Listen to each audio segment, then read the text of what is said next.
We all saw how scared Donald Trump is of this special congressional election in Tennessee's 7th district, so much so that he got on Twitter, which he hardly ever does, to post this.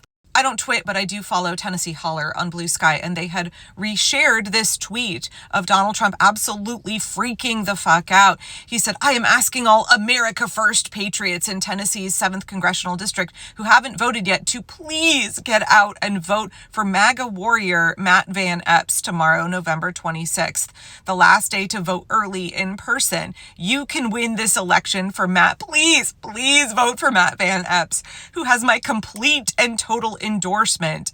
Polls close at noon and most of Tennessee 7, and every vote counts. If you are in line by 12 p.m., stay in line and they must let you vote. Tennessee 7 early voting ends November 26th and election day is December 2nd. Get out and vote for Matt Van Epps. He will never let you down." He then shared this Swamp the Vote USA for Tennessee. I find it hilarious that Republicans' slogan is Swamp the Vote when they were the Drain the Swamp folks just a couple of years ago. And now they admit like, oh, we are the swamp. We want the swamp everywhere. So this special election in Tennessee has Van Epps running against Afton Ben, who is a longtime activist. I actually listened to her on the Indivisible What's the Plan call this past week. This is a district that is traditionally fairly comfortably red, but right now, Van Epps and Ben are pulling neck and neck. This is a district that could flip blue. And Afton is polling extremely well with young voters. She herself, I think, is in her mid-30s. She's polling quite well with young voters who are very motivated to vote. Her platform includes wanting to end the grocery tax in Tennessee. I didn't realize that Tennessee taxes food.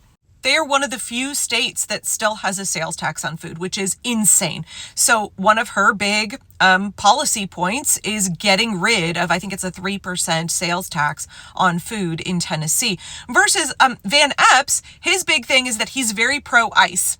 Right? So you have a progressive candidate who wants to improve the quality of life for folks in Tennessee and reduce their tax burden in a year where Donald Trump is already making groceries unbelievably unaffordable. Or you have the guy who's like, yeah, I support our tax dollars being spent on the American Gestapo known as ICE. Yeah, y'all are all struggling, but I am fully in support of ICE agents making $213,000 a year. Yeah, I'm fine with taking billions and billions of your tax dollars to terrorize our immigrant neighbors, right? These two candidates, they're very, very different. So in a district that was previously very solidly red, there is new polling out today.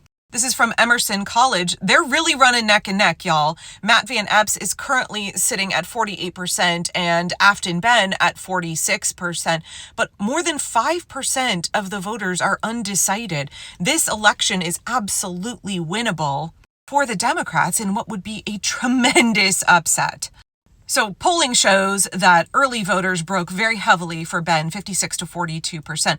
But it is those older, more conservative voters who tend to vote on election day who are leaning harder for the MAGA Republican candidate, Van Epps. It's very telling to me that his strongest demographic is those over 70, whereas Ben's strongest demographic is those under 40. With the announcement of Marjorie Taylor Greene's resignation and reporting over the last couple of days that more Republicans are thinking about jumping ship before the midterms, having a special election in a district that was previously believed to be solidly red, solidly MAGA, have the potential for an upset. You understand now why Donald Trump is getting on Twitter and having an absolute freak out, saying, please, please, please, please, please vote. This would be yet another nail in the coffin for the Republican Fascist Party and for Donald Trump's authoritarian agenda.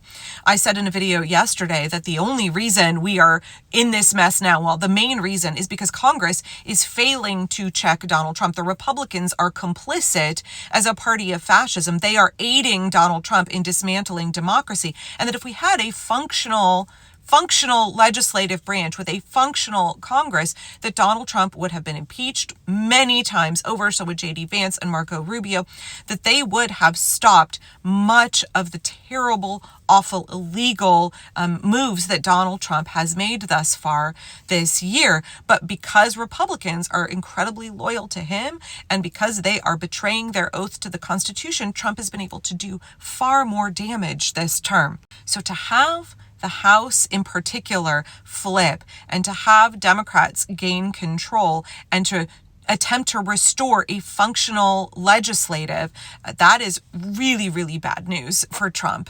Having the House flip blue, especially before the midterms, would be far more than just Mike Johnson losing his speaker position. It would mean that an entire segment of the government that had previously been functioning as a pillar of support had been not only giving tacit approval to, but actively facilitating Donald Trump's fascist takeover, could no longer be used in that way. It would mean we would have some measure of checks and balances restored. And the fascist GOP desperately does not want that to happen. Donald Trump sure doesn't want that to happen. So when you're looking at this race with Afton Ben and Van Epps, of course, every seat matters. There is such a tiny, tiny margin in the House.